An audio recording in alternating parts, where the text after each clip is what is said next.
আসসালামু আলাইকুম প্রিয় বন্ধুরা, আশা করি সকলেই ভালো আছেন।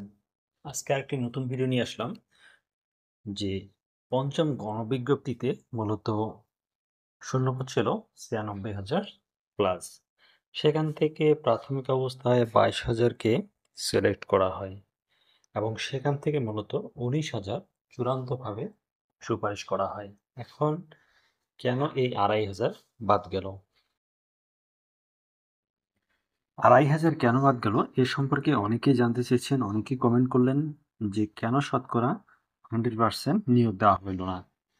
কেন ২,৫০০ আবার বাদ গেল? যদি এতই শূন্যপদ থাকে তবে আবার ১৯,০০০ নেওয়া হলো কেন ২২,০০০ বা ২৩,০০০ এর মধ্যে?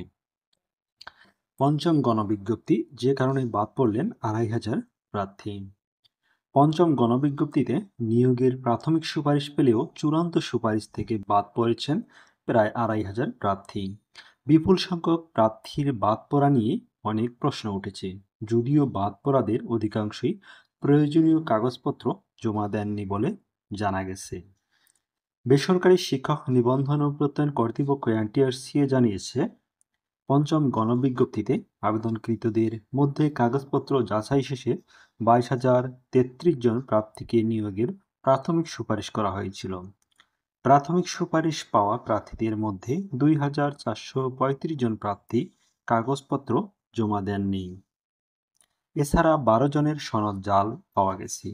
এই প্রার্থীদের বাদ রেখে ১৯,৫৮৬ জনকে নিয়োগের চূড়ান্ত সুপারিশ করা হয়েছে। বন্ধুরা, মূলত বাদ গেছে যে কারণে যে যাদের পর্যাপ্ত কাগজপত্র বা যা যা প্রয়োজনীয় কাগজপত্র সেগুলো কিন্তু জমা দিতে বলা হয়েছিল, কিন্তু তারা নির্ধারিত সময়ে জমা দেয়নি। এছাড়া ১২ জন সনদ জালিয়াতি করেছে, সনদ জালিয়াতি করে অ্যাপ্লিকেশন করেছিল, আবেদন করেছিল, যে কারণে তাদের আবেদনপত্রগুলো মূলত বাতিল হয়েছে, চূড়ান্তভাবে সুপারিশ করা হয়নি। এটাই হলো মূল বিষয়। এছাড়া যাদের কাগজপত্র ঠিক ছিল তারা 100%ই কিন্তু চূড়ান্তভাবে সুপারিশপ্রাপ্ত হয়েছেন।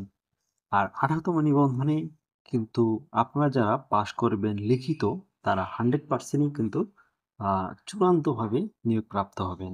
100% চাকরি হবে সকলের। এটা মনে রাখুন। ভালো থাকবেন, সুস্থ থাকবেন, আর অবশ্যই চ্যানেলটি সাবস্ক্রাইব করে সাথে থাকুন এনটিআরসি সকল আপডেট পেতে। 18তম নিবন্ধন রেজাল্ট খুব দ্রুত সময়ই পেয়ে যাবেন।